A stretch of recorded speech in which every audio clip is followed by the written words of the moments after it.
Boleh lampunya minta dinyalakan lagi, Tim? Teman-teman, saya dapat petunjuk.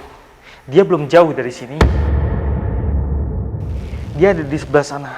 Sekitar 25 meter dari tempat kita sekarang. Kamu yakin? Iya, kan Anda kalau nggak bisa ngelanjutin penelusuran nggak apa-apa kan Anda? Penelusuran pun berlanjut bergegas ke lokasi yang menjadi hasil penerawangan Rudi. Namun sesuatu kembali terjadi ke diri Ananda. Aduh, Kak Rudi! Kan Anda? Aduh, kenapa kan Anda? Gue nggak bisa ngikut kalian. Tim, tolong dong! Kan Anda nggak bisa lanjut? Sakit banget. Karena jatuh tadi. Iya, yaudah. Dan bener aja setelah itu kan Anda nggak bisa ngelanjutin penelusuran lagi. Tapi akhirnya aku sama Kak Rudi melanjutkan penelusuran untuk menuntaskan sosok yang sampai menyebabkan kecelakaan di tempat ini.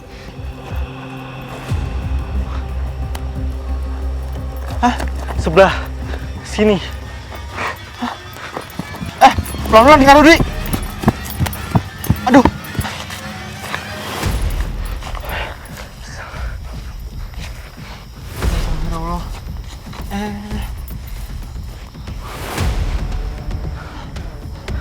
Saya datang ke sini bukan untuk berperang.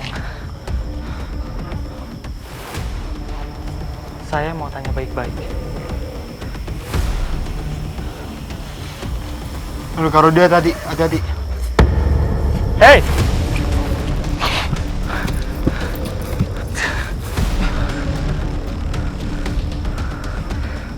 Salam.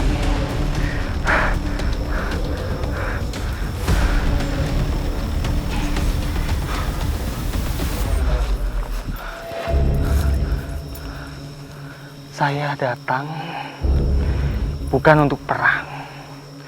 Saya mau tanya sama kamu. Sekarang sosok itu ada di sini. Dan Ananda tak dapat melanjutkan penelusuran, sementara Fasya dan Rudi harus menuntaskan misteri dari dalam beragam peristiwa yang ada. Lantas apakah penelusuran ini dapat selesai serta akankah kami mampu menguak tragedi lain yang lebih... Dia di dalam pohon Kamboja ini. Saya kurung dia di dalam supaya dia nggak lari. Mungkin boleh ditanya Kak Rudi ke sosok ini, siapa dia sebenarnya Kak Rudi? Dari mana kamu?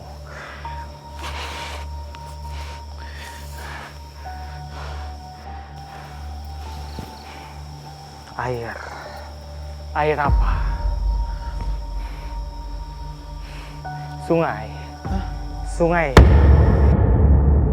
Dari sungai, dia bilang. Dari sungai. Cilentik. Cilentik, dia bilang. Terus kenapa bisa ada di villa ini Kak Rudi? Aduh, kenapa kamu bisa di sini?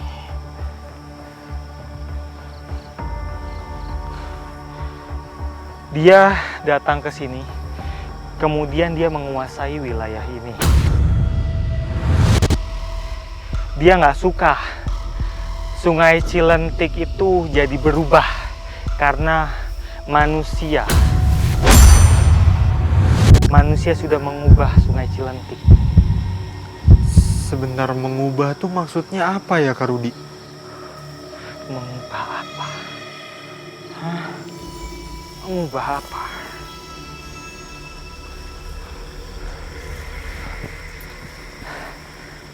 Ada sebagian dari Sungai Cilentik yang dijadikan lahan oleh manusia.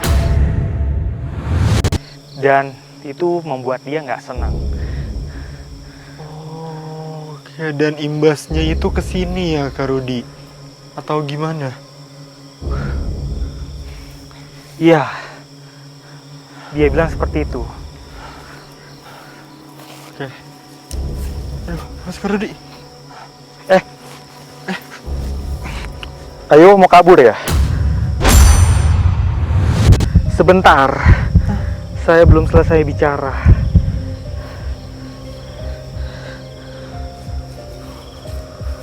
Aduh, Saya belum selesai bicara.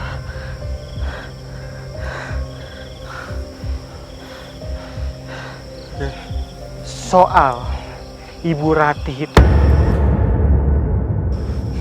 apa kamu pelakunya? Didorong. Dia adalah pelaku yang mendorong Ibu Ratih. Kenapa tapi dia ngedorong Bu Ratih, Kak Rudi?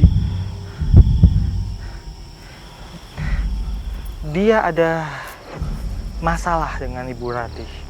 Dia nggak suka dengan Ibu Ratih. Dan dia mengambil seseorang sebagai gantinya.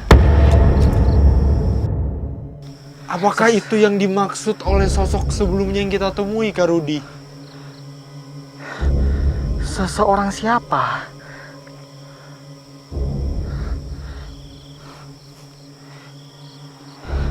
Ada seorang paruh baya, bisa dibilang hampir tua. Dia itu bapak-bapak dan dia diambil oleh makhluk ini dan bangsanya diambil, dibawa ke alamnya sebagai pengganti dari Ibu Ratih. Dan kejadiannya itu sudah lama sekali dia bilang. Tapi dia gagal mendapatkan apa yang diinginkan. Dia gagal melakukan apa yang diinginkan. Dan akhirnya dia memilih sosok parubaya yang tadi Kak Rudi sempat sebutkan itu. Orang itu seorang pekerja di sini. Pada saat itu dia sedang berenang, mandi-mandi di sungai. Dan dia lihat makhluk ini lihat orang itu yang paling lemah.